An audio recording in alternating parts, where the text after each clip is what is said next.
I caught myself shaving earlier tonight. I assumed it was a nick of a razor skipping across skin. There was so much blood. It dripped in winding rivulets down my neck, threading the coarse patch of beard and tickling my Adam's apple.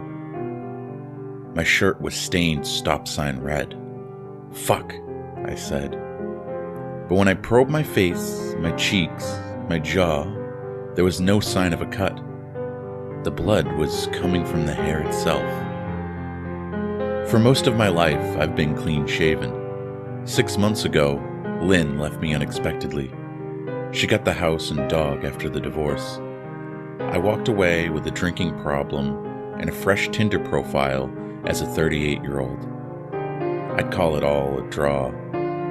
So I decided to grow a beard for the first time. It turned out better than expected. Black and silver, tidy and full. I watered the hair with depression, Jack Daniels, and failed first dates. My beard became a symbol of surviving a lonely stretch.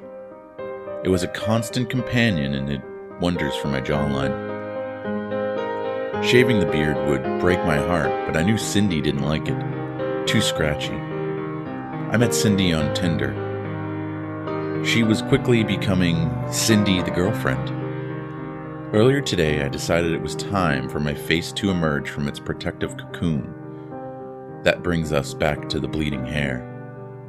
From that first stroke of the razor, my beard gushed scarlet.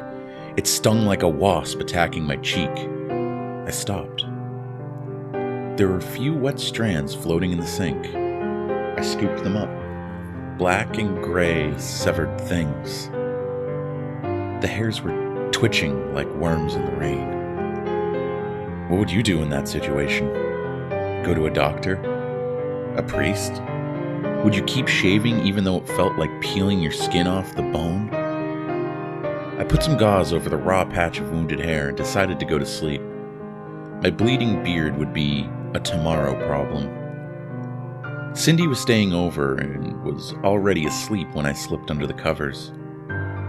Her red hair shined in the cast-off light from the Netflix home screen. Cindy from Tinder. Cindy of New Beginnings. I moved close to her and put my cheek, the one not soaked with blood, against her neck. Sleep came quickly. I woke up to a gurgling sound. My face hurt like the skin was being pulled too far. Next to me on the bed, Cindy was dying, her green eyes bulging, threatening to pop free of their sockets. Cindy's mouth was open in a scream, but only choking came out. My beard was wrapped around her neck. Before I could react, there was a final crunch, and Cindy went limp. The tendrils of hair around her throat crawled back to me. I've been lying awake now for hours. What would you do? Call the police? A priest? A barber?